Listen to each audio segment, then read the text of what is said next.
क्या आपने लोन ले रखा है या क्रेडिट कार्ड का बकाया है और रिकवरी एजेंट्स लाइन क्रॉस कर रहे हैं? अगर हाँ, तो ये वीडियो आपके लिए है।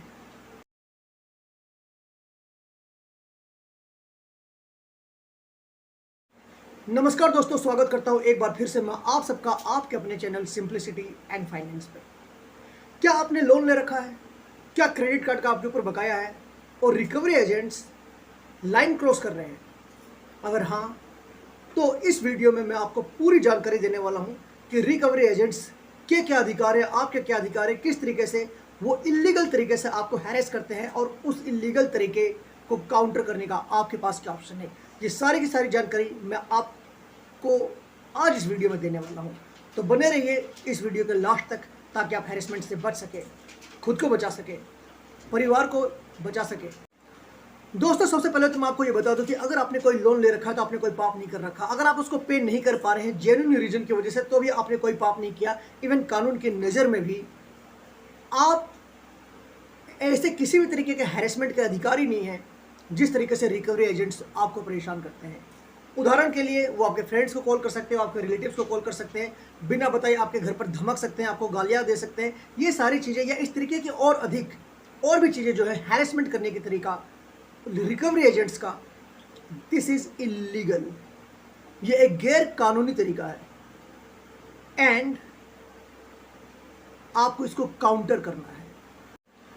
You have all the rights and you can take action. Remember, you can take action. आप एक्शन ले सकते हैं। What are your options? अगर रिकवरी एजेंट आपको हैरेस कर रहा है तो आपके पास क्या ऑप्शन है, इसकी बात कर लेते हैं। Talk to your lenders. आप अपने लेंडर से बात कीजिए, उनको बताइए कि ये मेरी जेन्युइन समस्या है। आप उनको ईमेल कीजिए। ईमेल मैं इसलिए कहता हूँ क्योंकि ये डॉक्यूमेंटेड रहता है। आप उन्हें बताइए कि ये मेरी समस्या है और ये उम्मीद आप रखिए कि वो आपको कोई ना कोई एक ऑल्टरनेट तरीका देंगे कि ठीक है, अगर आप इस तरीके से पे नहीं कर पा रहे हैं तो चलिए हम आपके लोन को रिस्ट्रक्चर कर देते हैं, चलिए हम आपका टेन्योर जो है वो बढ़ा देते हैं। कोई भी वो आपको एक ऑप्शन देंगे। So speak to your lenders. नहीं देते हैं, that's a different thing, but आप लेंडर से बात करेंगे। Talk to your lender. This is first option that you should consider. Second, अगर वो नहीं देता है तो भी आपके पास अधिकार खत्म नहीं हो जाते हैं। So you should know your rights. आपको अपने अधिकार मालूम होने चाहिए। रिकवरी एजेंट्स अगर आपको परेशान कर रहे हैं, then you should know that this is not the way how this should behave. इस तरीके से उनको बात नहीं करनी चाहिए। अगर आपको आपके राइट्स मालूम है तो कम से कम आप उन्हें काउंटर कर सकते हैं। तो एक ऑप्शन आपके पास ये भी है। तीसरा ऑप्शन ये है कि आपके साथ वो जिस तरीके का भी बर्ताव करते हैं या जो भी उनको उनकी तरफ से आपको रिस्पॉन्सेज आते हैं आपकी क्वेरीज के जवाब में, you have to keep track of all the records. आपको सारी चीज़ों को ट्रैक करना है, उनका रिकॉर्ड रखना है, ताकि भविष्य में कभी भी अगर आपको कोई ज़रूरत पड़ी तो आप उन चीज़ों को दिखा सकते हैं, शो कर सकते हैं एज अ प्रूफ कि you are trying to negotiate with your lenders and you are trying to make sure that you pay them back. लेकिन ये बातें आप मुंह से अगर कहेंगे तो बिल्कुल ऐसा कुछ होने वाला नहीं है। Nobody is going to trust you for that. So keep a track of the records. अगर फिर भी मान लीजिए कि किसी भी तरीके से आपको परेशानी हो रही है तो एक प्रोफेशनल हेल्प मांगिए। तो बहुत सारे फाइनेंशियल एडवाइजर्स ऐसे हो सकते हैं जो आपको ये बता सकते हैं कि किस तरीके से आप अपने लोन का सेटलमेंट करवा सकते हैं if you don't have all the funds that is required to pay off your entire loan. तो जो भी प्रोफेशनल हेल्प होती है उसमें आपको बताया जाता है कि किस तरीके से आप निगोशिएट कर सकते हैं बैंक के साथ। कई बार हुए जो एडवाइजर्स होते हैं वो खुद बैंक के साथ निगोशिएट कर सकते हैं आपके लिए। तो you can speak to them. आप अगर मुझसे बात करना चाहते हैं देन नीचे व्हाट्सअप नंबर दिया गया है, write to me on WhatsApp and then connect to me on phone. हम बात करते हैं, देखते हैं क्या हो सकता है और क्या नहीं हो सकता है। तो एक प्रोफेशनल हेल्प लीजिए, आप कहीं से भी लीजिए। अगर आप बहुत ज़्यादा परेशान हैं then speak to anyone who can provide you with the professional help and can guide you further on your debt settlement and also on your future budgeting so that आप दोबारा उस तरीके के ट्रैप में न फंसो।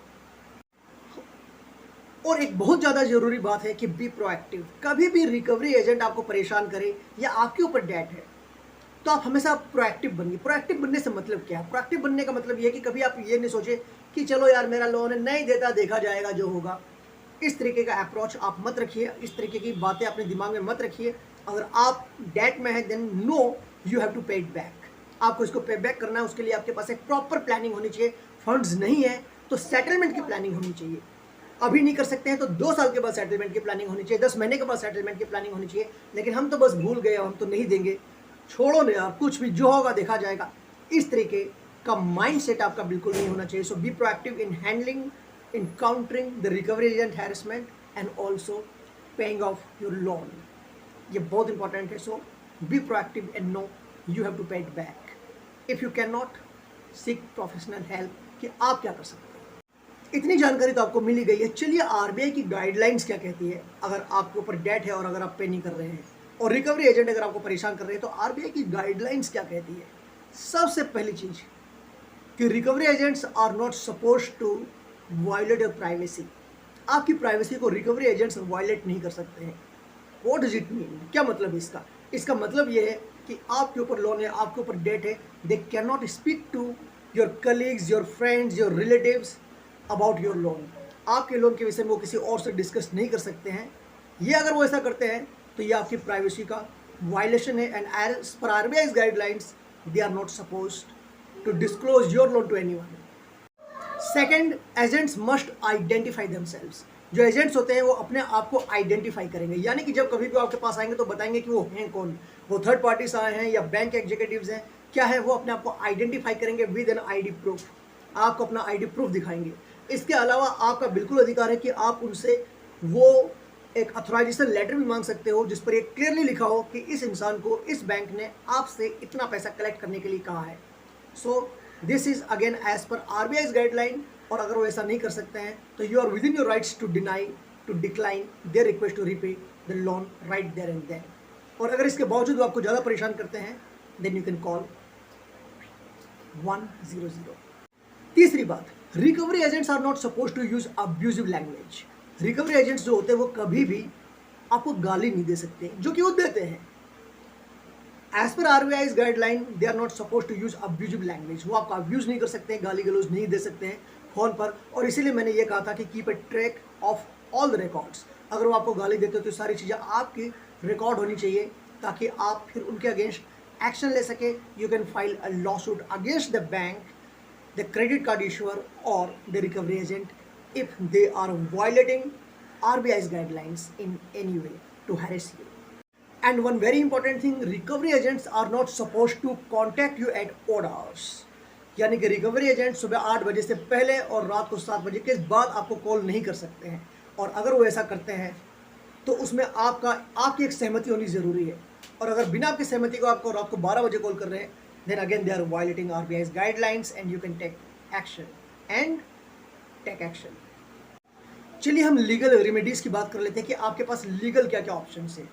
अगर वो आपको बहुत ज़्यादा परेशान करते हैं then you can file a complaint at the police station. अगर वो इस तरीके की आपको कोई परेशान करते हैं या कुछ ऐसा करते हैं जहाँ आपको लगता है कि अब आप उनको बर्दाश्त नहीं कर पा रहे हैं, तो you can go to the police station and then एक वहाँ पर आप कंप्लेंट लॉन्च कर सकते हैं।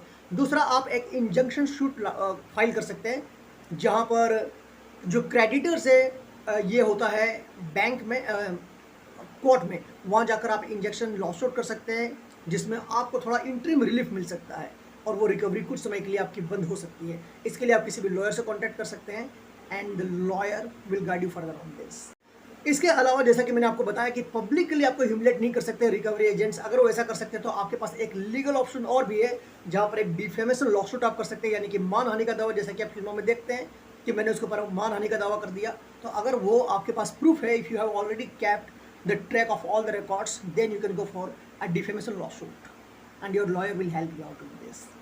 तो आप अपने लॉयर की हेल्प ले सकते हैं और वो आपकी हेल्प करेंगे। और अगर मानहानि का दावा करो ना यार, 50 लाख का करना, 5 लाख का लोन है। तो अगर रिकवरी एजेंट आपको परेशान करता है और एक तरीके से पैसे उगाही का काम करने की कोशिश कर रहा है एक इलीगल तरीके से, जिसे हम बोलते हैं इंग्लिश में एक्सटॉर्शन, अगर वो आपको एक्सटॉर्ट कर रहा पैसे, जैसे गुंडे मौली करते हैं ना, फ़ोन पर इतने करोड़ पहुंचा देना, आपने सुना होगा फिल्मों में, वो एक्सटॉर्शन मनी होती है। तो अगर वो एक्सटॉर्शन कर रहा है आपसे तो आप इसके अगेंस्ट जा सकते हैं और एक केस फाइल कर सकते हैं अगेंस्ट द रिकवरी एजेंट्स। ये ऑप्शन भी आपके पास है। एक ऑप्शन आपके पास ये भी है कि you can speak to your bank manager. आप बैंक के मैनेजर के पास जाइए और बताइए कि आपके रिकवरी एजेंट आकर मुझे इस तरीके से इलीगली परेशान कर रहे हैं, और अगर ये कंटिन्यू रहा तो मैं आपको एक नोटिस भेजूंगा। You can speak to the manager and just be positive, और उम्मीद कीजिए, हो सकता है कि आपकी उम्मीदों पर पानी फिर जाए, बट आप एक उम्मीद कीजिए, जाकर आप उनसे बात कीजिए, अपनी प्रॉब्लम बताइए और उनको ये बताइए कि ठीक है, अगर आप मेरी प्रॉब्लम नहीं समझना चाहते तो भी ठीक है, लेकिन कम से कम जो इलीगल तरीका है रिकवरी एजेंट्स का, आप उसे स्टॉप करवाइए, नहीं तो मैं एक्शन लूंगा। And you can take action. उम्मीद करता हूं कि आपको समझ में आ गया होगा कि अगर रिकवरी एजेंट्स अपनी लाइन को क्रॉस कर रहे हैं तो आप क्या कर सकते हैं, आपके पास क्या ऑप्शन है। और अगर ये आपको कंटिन्यू करते हैं हैरेस करना तो चिंता मत कीजिए, इसके पास मैंने बहुत सारे वीडियोस बना रखे हैं, तो आप सिर्फ जाकर सर्च कीजिए यूट्यूब में simplicity and finance recovery agent harassment, और आपको बहुत सारे वीडियोस मिलेंगे जिससे आपको और भी अधिक हेल्प मिलने वाली है। उम्मीद करता हूँ कि मेरा मैसेज लाउड एंड क्लियर है। एंड रिकवरी एजेंट्स अगर आपको परेशान करते हैं तो आपको परेशान होने की ज़रूरत नहीं है, क्योंकि समाधान आपके पास सिंप्लिसिटी एंड फाइनेंस चैनल पर है। बाकी मैंने आपको बता ही रखा है कि if you want to connect to me तो नीचे एक व्हाट्सअप नंबर दिया गया है, you can speak to me any time. ये आपका भाई हमेशा अवेलेबल है आपकी हेल्प करने के लिए। चलिए मिलते हैं अपने अगली वीडियो में, तब तक के लिए अपने दोस्त अपने भाई को आज्ञा दीजिए। नमस्कार एंड बाय बाय।